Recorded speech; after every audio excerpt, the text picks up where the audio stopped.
Bonjour à tous, donc Gilles, agriculteur du Loiret. Aujourd'hui, on va démarrer les maïs, on va continuer les maïs. Hier, j'ai commencé vers 3-4 heures, j'ai fait environ 5 hectares. Et aujourd'hui, ce matin, il est un peu plus de 7 heures. On a une belle journée qui commence avec un peu de brouillard. Et ça va être une belle journée pour faire du maïs. Alors, on n'a toujours pas eu d'eau sur mon secteur depuis longtemps, depuis le mois de juillet.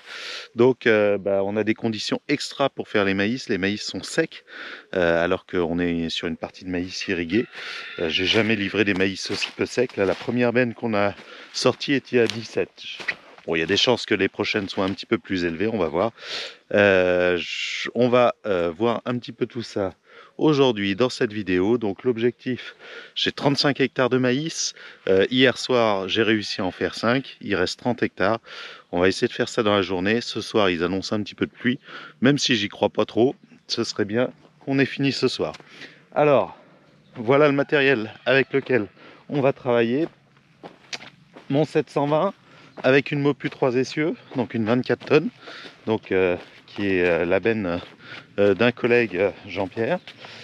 La moissonneuse batteuse de ce même collègue, donc c'est pas la moissonneuse batteuse de Akuma. Pour tout ce qui est maïs, je travaille en commun avec un autre agriculteur. C'est sa batteuse et son cueilleur.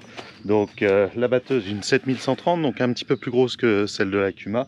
C'est des modèles un petit peu plus anciens puisqu'ils ont encore une partie des cadrans sur le montant, vous allez voir en cabine, mais qui fonctionne super bien. Un Guérinoff, donc un cueilleur 6 rangs à 80, donc 4,80 m, qui va très bien. Même si cette année c'est un peu spécial, vous verrez, c'est vraiment sec et on a une petite accumulation ici de feuilles, tout ça, parce que c'est très très sec. Là on va voir ce que ça va donner avec la rosée. Là on a une petite brume ce matin, peut-être que ça va aller mieux. J'allais faire les parties justement non irriguées où ça pose problème. Donc voilà, à 8h30 la coopérative ouvre. Il faut que j'ai rempli cette benne là, l'autre benne que vous verrez tout à l'heure, l'autre grosse benne, une d'Angreville aussi, 3 essieux, elle est déjà pleine, que j'ai remplie hier. Allez, maintenant il est temps de s'y mettre.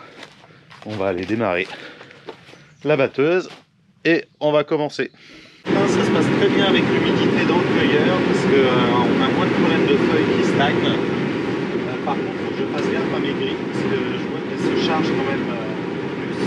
Donc, on est obligé de rouler un peu moins vite, plutôt à 5 qu'à 6 et demi. À cause des grilles, et on va avoir de perte aux grilles. Par contre, le cueilleur, ça se passe mieux avec les feuilles un petit peu humides. Elles ont moins tendance à être soufflées, parce que sinon c'est très très sec. Alors là, vous voyez exactement ce que je vois, parce que la caméra est posée juste devant le volant. Donc, le principe du maïs, c'est qu'on est avec un cueilleur à maïs qui est exactement de la même largeur que les rangs de maïs. Et donc, il faut les suivre exactement pour pouvoir bien battre le maïs. Donc, c'est relativement simple. Le cueilleur, lui, vient tirer l'ensemble des tiges de maïs et laisser que les épis dans le cueilleur. Donc ces épis-là vont aller dans la machine, alors que toute la tige et les feuilles sont tirées vers le bas et hachées au fur et à mesure par le cueilleur. Donc ça ne rentre pas dans la machine. Si vous regardez bien, vous voyez là, ici, toutes les tiges se faire tirer par le bas. Donc c'est des rouleaux qui les font descendre. Et en dessous, il y a un petit attacheur qui les hache. Si là, je m'arrête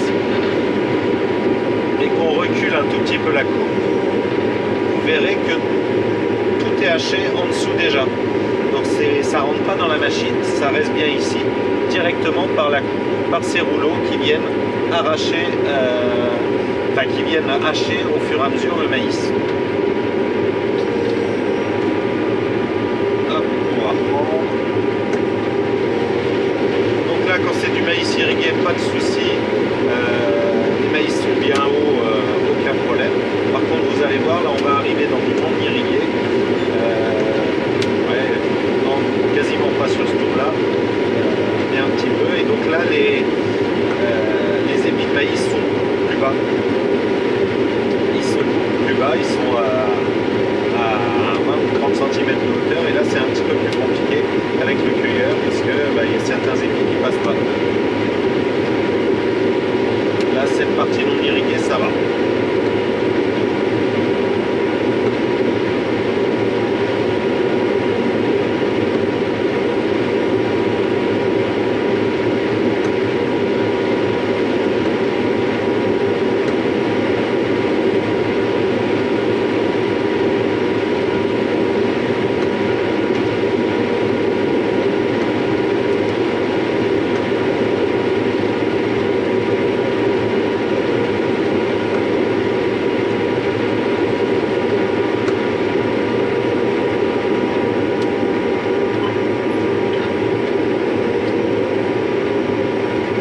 j'enregistre les rendements mètre par mètre grâce au GPS, comme je fais avec la batteuse de l'Acuma. Par contre, j'ai pas mon iPad qui reprend directement grâce à FieldView. Donc là, c'est un peu dur de vous dire exactement quel est le rendement, où est-ce que c'est bon, où est-ce que c'est moins bon. Donc ce qu'on fera, c'est que dès que j'aurai fini les 2 champs, on va remettre tout ça sur l'ordinateur, on va le retélécharger de cette machine sur l'ordinateur, et puis je vais le remettre sur la tablette, et puis on jettera un coup d'œil sur les rendements. Ça nous permettra de comparer un petit peu tous les essais qu'il y a dedans, comparer les variétés, comparer où est-ce qu'il y a du rendement, où est-ce qu'il n'y en a pas, est-ce qu'on arrive à voir les zones irriguées, non irriguées, ça j'en suis quasiment sûr. Après il y a une zone en strictile par rapport à une zone sans strictile, donc il y a pas mal de petites choses comme ça à voir. Donc ce que je vous propose, c'est qu'une fois qu'on aura fini tout le champ, on met tout ça sur FieldView, et puis on prend quelques minutes pour essayer d'analyser un petit peu tous ces rendements et voir ce que ça donne. Alors, ici on est dans une zone qui est plutôt autour de 60 quintaux, et juste un petit peu plus loin on est dans une zone à plus de 100 quintaux. Donc il y a des gros écarts. Alors à quoi c'est dû? Là on va aller regarder le sol ici et là, et vous allez voir la différence. Donc nous voici dans le sol à plutôt 65 quintaux. Et voilà le sol, c'est que du caillou. Donc c'est irrigué pareil, heureusement, parce que sans irrigation, les zones non irriguées avec ce type de sol, on est à 20 quintaux. Donc là, cette année, on voit vraiment que ces parties cailloux ont décroché en irrigation parce qu'il n'y avait pas assez d'eau pour les maintenir jusqu'au bout. Pourtant, il y a quand même des belles têtes, il y a quand même des belles poupées, mais pas assez, et il y a... Voilà, c'est pas si beau que ça. On va aller un petit peu plus loin, on va voir le même, c'est sur la même ligne, on va aller un petit peu plus loin là-haut, et vous allez voir la différence de sol.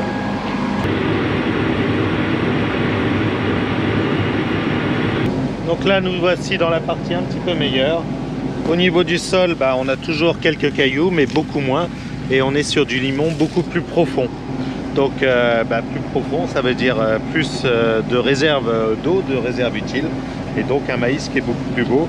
On le voit en termes de rendement, quoi. Et on le voit aussi, il a l'air moins sec, donc on a des grains beaucoup plus gros qui se sont maintenus malgré l'arrêt de l'irrigation, alors que de l'autre côté ça a rechuté. Donc voilà vraiment une année qui nous montre sans eau on ne fait pas de maïs. Alors là, on vient de changer de variété, on est aussi sur une zone un petit peu meilleure en termes de terre. Et là, on a des très bons rendements qui montent à plus de 110, 120. Donc ça fait plaisir, ça remonte un petit peu la moyenne. Ouais, la 90. Là, on passe le milieu de la rampe. Ah ouais, 100. Donc 110, hop. Voilà, donc les rendements toujours fluctuants, mais cette variété, là, il me semble que c'est du pionnier ici. Je vais revérifier. Donc là, on est sur du P9234, donc qui est meilleur, et tout à l'heure c'était du TKC 4069. C'est des maïs qui sont relativement différents, et là celui-là s'en est très bien sorti cette année. On va voir avec les autres variétés, je vous ferai le point à la fin de toutes les variétés, ce que ça donne. Bon allez, on continue.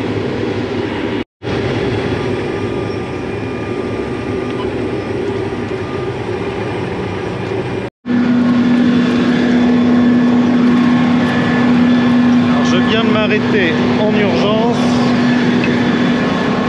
parce que je pense qu'il y a un petit lapro. Enfin, je viens de voir un petit.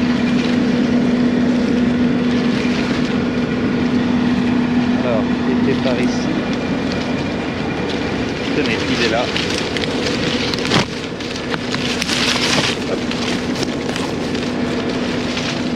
J'ai un petit lièvre qui est juste là dans les rangs de maïs. Je vais essayer de le sortir.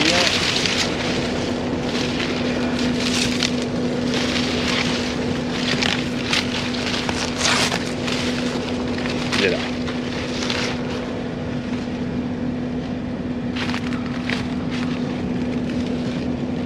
Regardez ce petit pépère.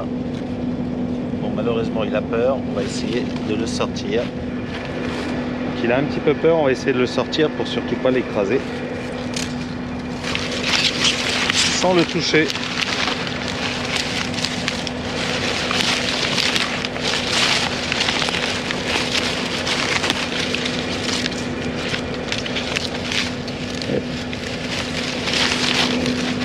Non. Ah.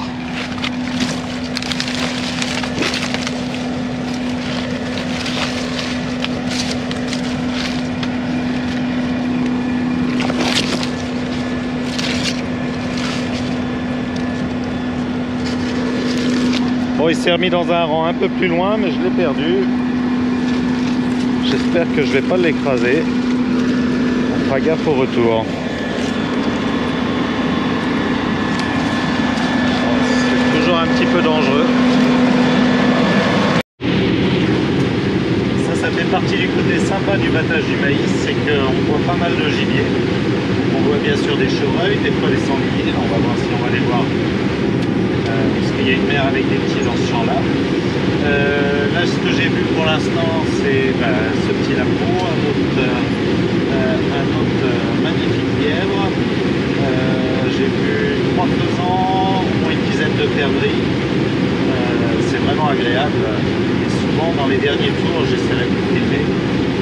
Il y a pas mal de gibier qui s'en va et qui s'envole. Donc c'est toujours sympa.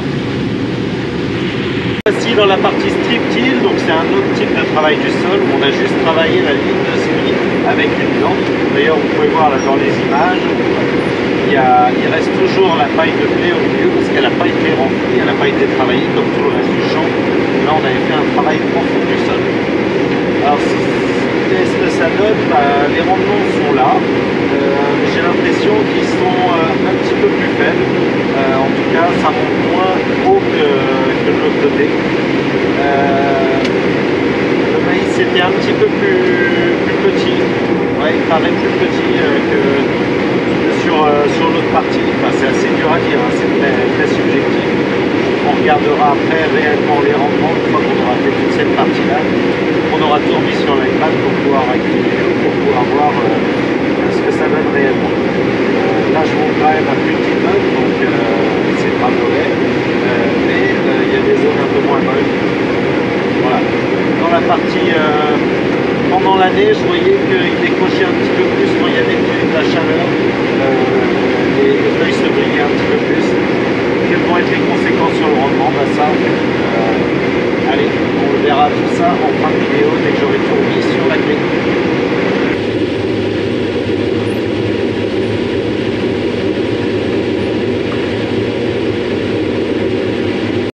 Donc là on est dans un autre champ, on avait fait en strip-till et là on est en bord de bois. Alors comme vous pouvez voir, chaque chêne on le retrouve dans le champ et donc il a pris une grande partie de l'humidité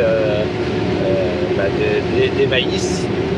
Et on peut voir que malgré l'arrosage qui arrivait vraiment à ras du bois, on a vraiment ces lignes dessinées et qui font que sur cette partie-là, il n'y a quasiment pas de maïs et il va falloir aller dans le champ pour retrouver le maïs. Alors là, vous pouvez voir dans ce champ-là, c'est très sec et ça a tendance à casser les tiges et donc ça bourre un petit peu de vent.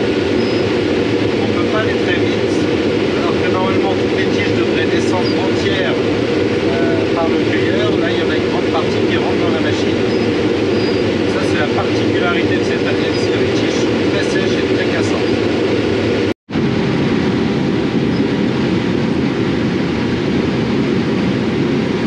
Bon, là, ça avance très bien. J'ai terminé la grande pièce. Il me reste cette petite pièce qui fait 4 hectares et demi. Une petite bricole non irriguée là-haut et puis après 4-5 hectares, donc il me reste une dizaine d'hectares. Je pense pas que ça tiendra dans les bêtes, donc je pense que j'en aurai un petit peu à refaire demain matin. Mais globalement, ça devrait largement aller pour tout finir très vite demain en début de matinée, s'il ne pleut pas cette nuit. Donc sinon là, tout le maïs que j'ai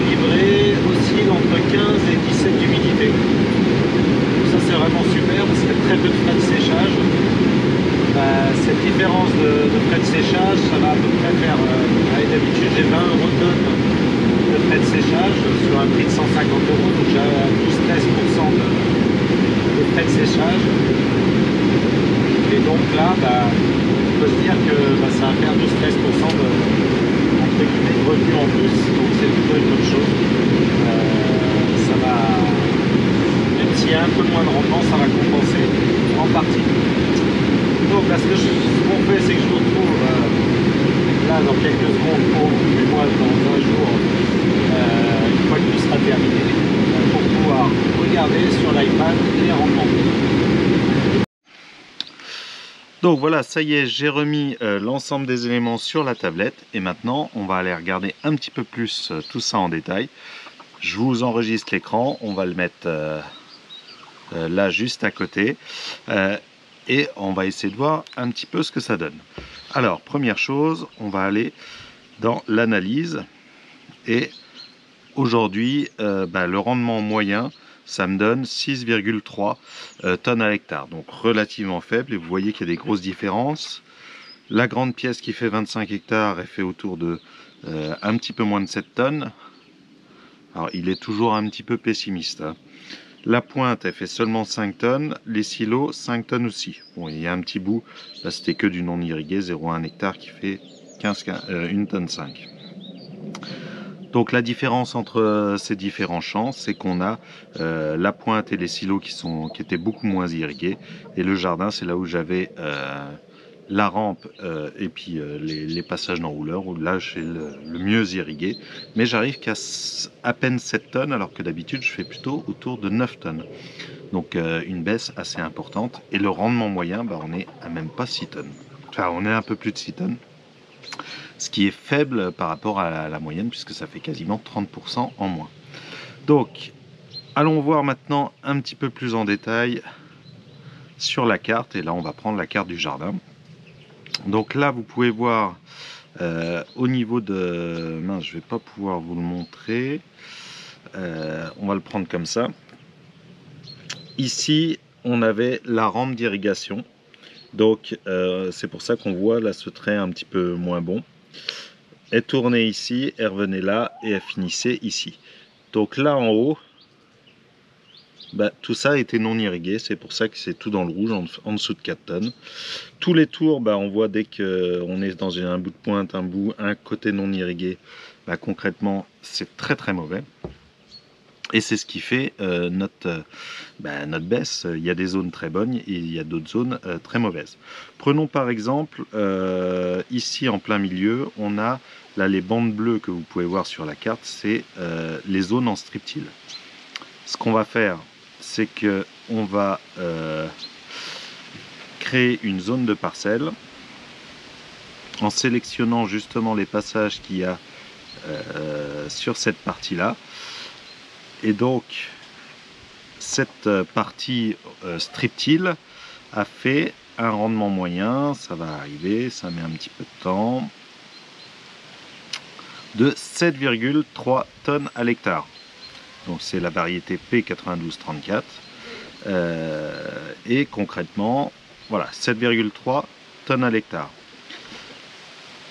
Si on prend maintenant, on refait la même chose juste autour, créer une zone de parcelle et sélectionner les passages. Donc prenons les 3 passages qu'il y a juste après et les 3 passages juste avant cette zone de strip-till. Ah, il manque ce petit bout là, oui, parce que je m'étais arrêté là. Hop. Et là, si on regarde le rendement, je pense qu'on va être un petit peu meilleur. Voilà, on est à 8 tonnes hectare. Donc, mine de rien, il y a 10% quasiment en moins sur la partie strip-till par rapport à la partie normale. Alors certes, il y a un coût de travail du sol un petit peu plus faible, mais pas tant que ça, puisque c'est le matériel de l'Acuma, donc ça a un coût aussi, alors que le reste est mon matériel. Globalement, on voit que le strip-till il décroche un petit peu, et je le voyais un petit peu au niveau de comment dire, au niveau de Lorsqu'on avait un coup de chaud, on voyait que cette partie-là fanait plus vite, était plus sensible. Donc je pense à un enracinement un petit peu moins bon que le travail complet de la parcelle. Donc là, on peut aussi faire la même chose pour essayer de comprendre ces variations. Si je crée justement une zone de parcelle, là dans cette zone qui est relativement mauvaise, on va avoir un rendement à peine de 6 tonnes. Et si je fais la même zone, là ici où c'est plutôt dans du vert, on va avoir un rendement à plus de 10 tonnes. Donc il y a des grosses variations entre les zones. Dès qu'on a une zone de cailloux, on la revoit vraiment. Les zones non irriguées, là par exemple ce bout de pointe ou même en haut, on peut aller voir, hop, on va créer une petite zone de parcelle dans le non irrigué. Là il n'y a rien. Voilà, il y a à peine 3 tonnes à l'hectare, c'est ce qui fait baisser la moyenne et c'est ce qui fait que globalement, même si j'ai des zones à plus de 100 quintaux, même à des pointes à plus de 110, 120, le tout fait un niveau seulement à 70 parce que les zones non irriguées, les coins, les bordures. Concrètement, cette année, j'ai fait 35 hectares de maïs, alors que d'habitude, j'en fais qu'une vingtaine. Pourquoi? Parce que les colzas n'avaient pas levé. L'année prochaine, je vais être dans le même cas, je vais en faire une quarantaine a priori. Et le souci de faire trop de maïs, c'est qu'on n'arrive pas à tout bien irriguer. Et une année comme celle-ci, avec pas mal de peu de pluie, donc s'il y a la nature qui ne nous aide pas du tout et qu'on est obligé de tout irriguer, concrètement, ça ne fonctionne pas. Donc là, sur ces 35 hectares, faisons un petit calcul rapide. Sur ces 35 hectares, hop, ma calculatrice, j'ai mis environ 45 000 mètres cubes. Donc, hop, où est-ce que la calculatrice? Voilà. Donc, 45 000 mètres cubes divisé par 35 hectares. Donc, j'ai mis 1285 mètres cubes par hectare. Donc 1281 mètres cubes, c'est 1000 litres d'eau. Donc 1 285 000 litres d'eau sur 10 000 mètres carrés, un hectare. Ça fait que j'ai mis 128 mm en moyenne sur mes champs. Donc concrètement, ça fait 6 passages à 25 mm. Ce qui est beaucoup. Cette année. Il aurait juste fallu un ou deux orages de 25-30 mm et ça aurait suffi pour pouvoir passer, parce que concrètement ma réserve utile elle est relativement faible. Dans les zones à cailloux elle est seulement d'une 20-25 mm. Donc ça veut dire que c'est ce que il n'y a pas de réserve, donc il faut quasiment être présent toutes les semaines pour leur apporter 25 mm à ces maïs, sinon ils s'en sortent pas, comme vous dans un jardin ou alors c'est peu, hein, 125 mm, parce que un blé, lui, il a besoin d'environ 400-500 mm. Moi, il tombe 600 mm par an sur la ferme, entre 600 et 700. Donc 125 mm, c'est relativement peu, mais c'est juste sur les mois juillet-août. Donc c'est les mois qui demandent le plus d'eau. Et donc c'est vrai que heureusement qu'on a la réserve d'irrigation. Donc en fait concrètement c'est un étang qu'on remplit avec les eaux qu'on a de trop l'hiver et qu'on réutilise pour remettre sur les maïs ou sur les oignons, enfin sur les cultures qui en ont besoin l'été. Donc c'est de l'eau qui est, comment dire, on en prend quand on en a trop et puis on le remet quand il n'y en a plus. Donc c'est plutôt du bon sens paysan. Voilà pour cette analyse de rendement, j'espère que ça vous a plu pour cette vidéo qui était un petit peu longue, je l'accorde, mais il y avait pas mal de choses à dire sur ces maïs. Donc je vous dis à samedi prochain pour une nouvelle vidéo. Si vous n'êtes pas abonné, n'oubliez pas de vous abonner et d'activer la cloche pour avoir les prochaines vidéos. Et puis moi je vous dis à samedi prochain. Allez, à bientôt.